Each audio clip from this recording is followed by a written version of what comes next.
Hello అండి, welcome back to our channel. రోజు story అందాల రాక్షసి సీజన్ 2 ఎపిసోడ్ 141.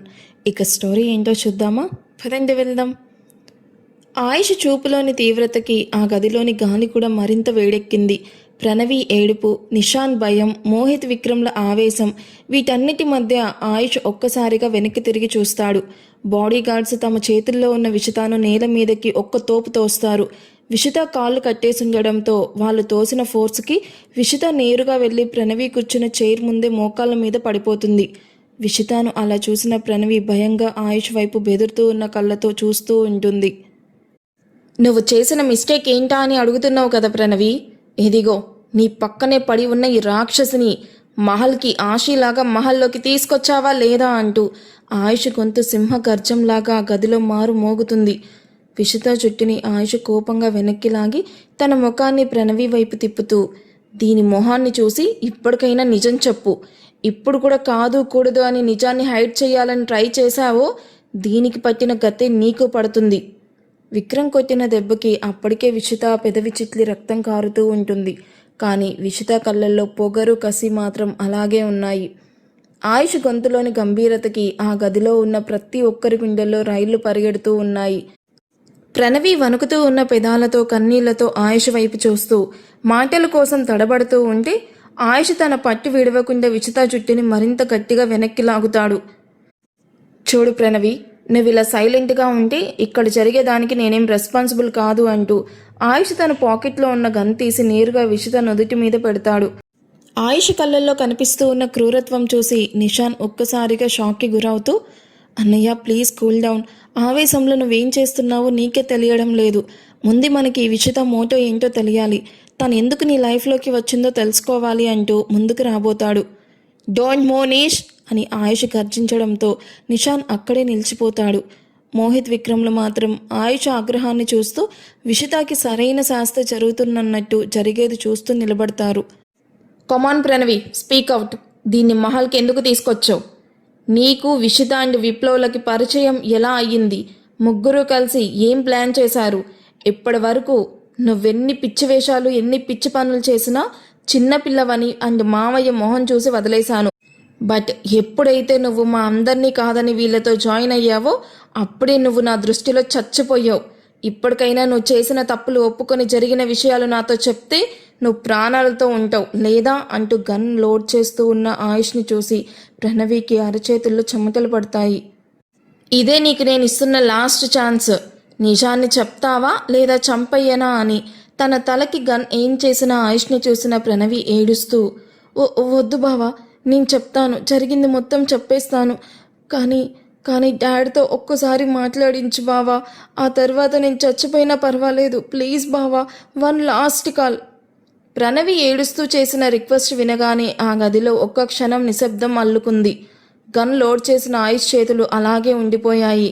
ప్రణవి కళ్ళల్లోని భయం, తను కృష్ణదేవ్ కోసం పడుతున్న ఆరాటం చూసి నిషాన్ మనసు కొంచెం కరిగినా ఆయుష్ చూపుల్లోని వేడి మాత్రం అస్సలు తగ్గలేదు.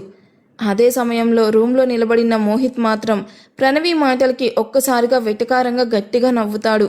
మోహిత్ సడన్గా నవ్వడం చూసిన అందరూ మోహిత్ వైపు అయోమయంగా చూస్తూ ఉంటారు. ఏంటమ్మా, డాడ్తో వన్ లాస్ట్ కాలా? వావ్, ఏం సెంటిమెంట్ ప్రణవి, అచ్చం పాత చింతకాయ పచ్చడి సినిమాలలో డైలాగ్ లాగా ఉంది అంటూ మోహిత్ క్లాప్స్ కొడుతూ ముందుకి వస్తాడు. మోహిత్ వెటకారానికి విక్రమ్ కూడా నవ్వాపుకుంటూ చూస్తూ ఉంటాడు. మోహిత్ ఆయుష్ వైపు తిరిగి, అయినా బావా, దీని సెంటిమెంట్ డైలాగులు నమ్మి కానీ ఫోన్ ఇచ్చావో ఇంక అంతే సంగతులు. డాడ్, బావ నా తల మీద గన్ పెట్టాడు, నన్ను కిడ్నాప్ చేశారు, కాపాడండి అని అరవడం స్టార్ట్ చేస్తుంది. అప్పుడు మామయ్య హార్ట్అటాక్ వచ్చినట్టు యాక్ట్ చేస్తాడు. నువ్వు గన్ పక్కన పడేసి కార్ కేస్ తీసుకొని హాస్పిటల్కి పరిగెడతావు. సీన్ కట్ చేస్తే ఈ రాక్షసి అండ్ ప్రణవి ఇద్దరు కలిసి మెల్లగా వెనక డోర్ నుంచి ఎస్కేప్ అవుతారు. ఇదంతా పక్కా ప్లాన్, అస్సలు నమ్మక బావా అంటూ భుజాలు ఎగరేస్తూ ప్రణవి వైపు సీరియస్గా చూస్తాడు. మోహిత్ ప్లీజ్ జోక్స్ వెయ్యకు, నేను నిజంగానే చెప్తున్నాను, నాకు మా డాడ్ వాయిస్ వినాలనుంది, ప్లీజ్ బావా అంటూ ప్రణవి మరింత గట్టిగా ఏడవడం మొదలు పెడుతుంది. అది చూసిన మోహిత్, చూసావా బావా, గ్లిజరైన్ వేయకుండానే కన్నీళ్ళు ఎలా వస్తున్నాయో, వీళ్ళకి ఆస్కార్ అవార్డు ఇవ్వాలి.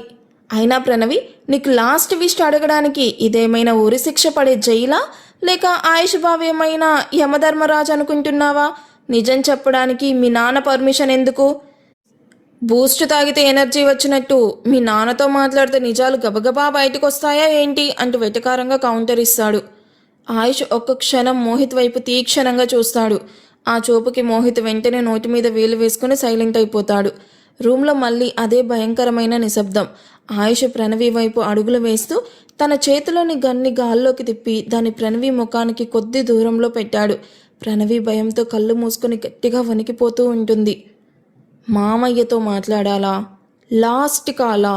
ఎంత ధైర్యం ఉంటే నా ముందే మామయ్య పేరు ఎత్తుతావు ప్రణవి?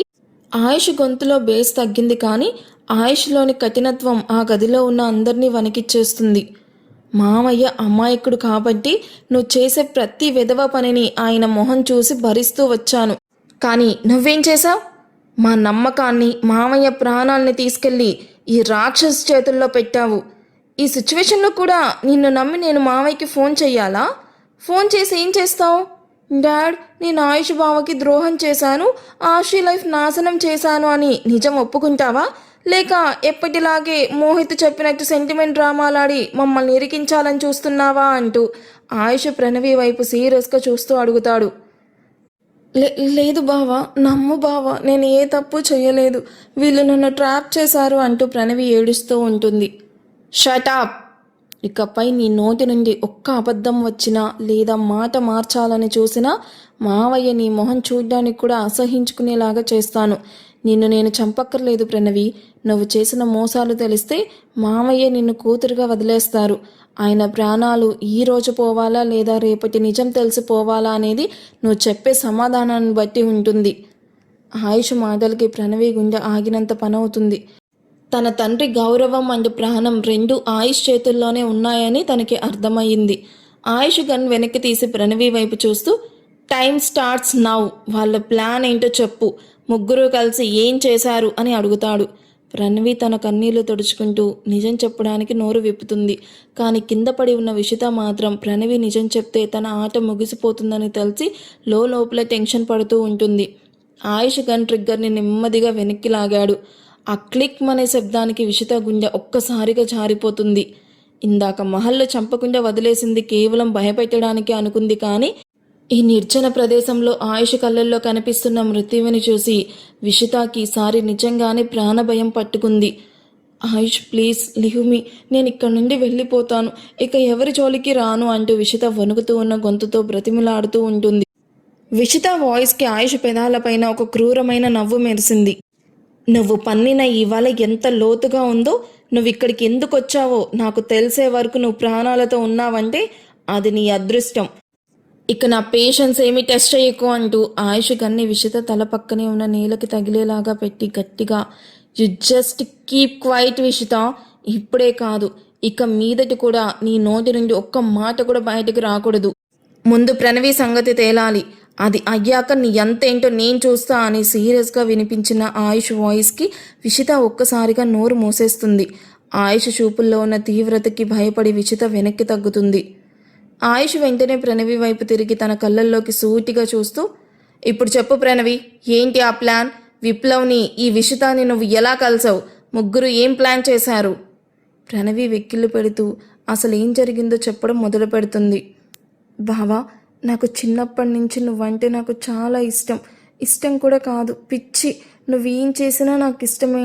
అంతలా నేను నిన్ను ప్రేమించాను. షటాప్! వాళ్ళతో నీ ప్లాన్ ఏంటి అని అడుగుతుంటే సోది చెప్తావేంటి?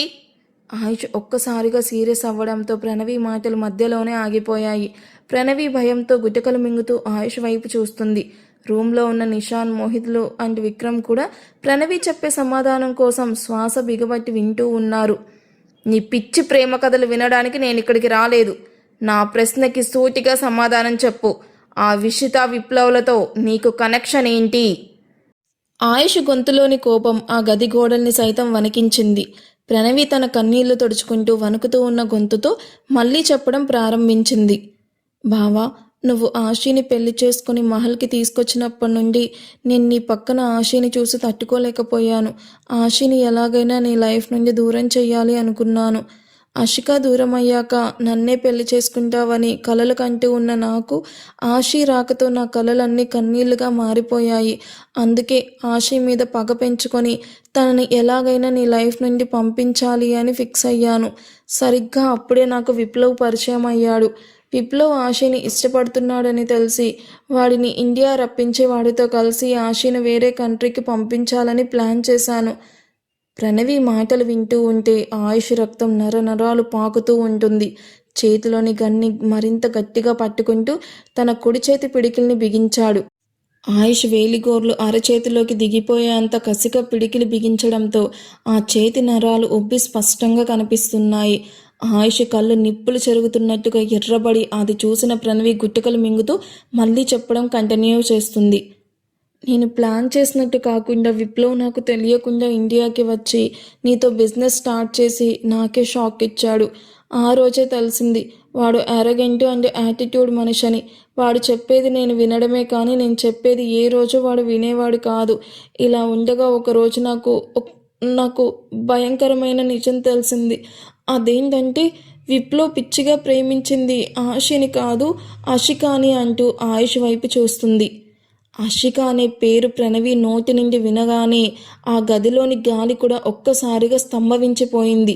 గాల్లో కదులుతూ ఉన్న దుమ్ము రేఖలతో సహా అన్నీ అక్కడికక్కడికే ఆగిపోయినంత నిశ్శబ్దం. ఆయుష్ కళ్ళు ఒక్కసారిగా పెద్దవయ్యాయి. బిగించిన అతని కుడి చేతి పిడికిలి నరాలు మరింతగా ఉబ్బి వనకడం మొదలయ్యింది. అషిక ఆయుష్ గుండెల్లో ఎప్పటికీ మానని ఒక పెద్ద గాయం. తను ప్రాణంగా ప్రేమించి ఊహించని విధంగా తనకి దూరమయ్యింది. అలాంటిది ఇప్పుడు సడన్గా తన పేరు వినగానే ఆయుష్ గుండెల్లో ఒక పెద్ద బాంబు సంభవించినట్లు అయ్యింది. ఆషిక ఆయుష్ గొంతులో నుంచి ఆ పేరు చాలా భారంగా నరకయాతన అనుభవిస్తున్నట్టు బయటకొచ్చింది. అతని కళ్ళల్లోని కోపం స్థానంలో ఒక నిమిషం పాటు బాధ, ఆ వెంటనే అంతకు మించిన భీకారమైన ఆశ్చర్యం కమ్ముకున్నాయి. నిషాన్, మోహిత్, విక్రమ్ కూడా ఆ పేరు వినగానే మతిపోయినట్టు ఒకరి ముఖాలు ఒకరు చూసుకుంటూ ఉన్నారు.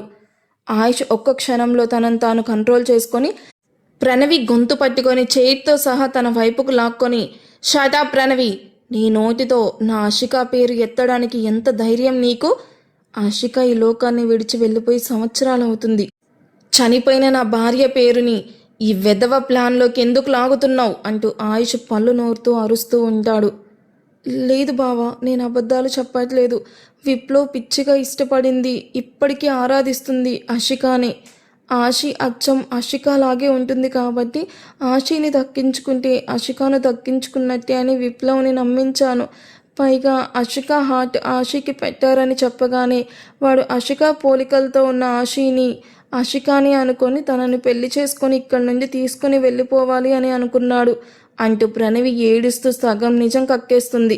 అది విన్న ఆయుష్, చాలా ఇంట్రెస్టింగ్గా ఉంది కదా ఎపిసోడ్. మీకు ఎలా అనిపించిందో కామెంట్ చేయండి. వీడియో నచ్చితే ప్లీజ్ లైక్ చేసి హైప్ ఇవ్వడం అస్సలు మర్చిపోవద్దు. Thank you for watching. Bye.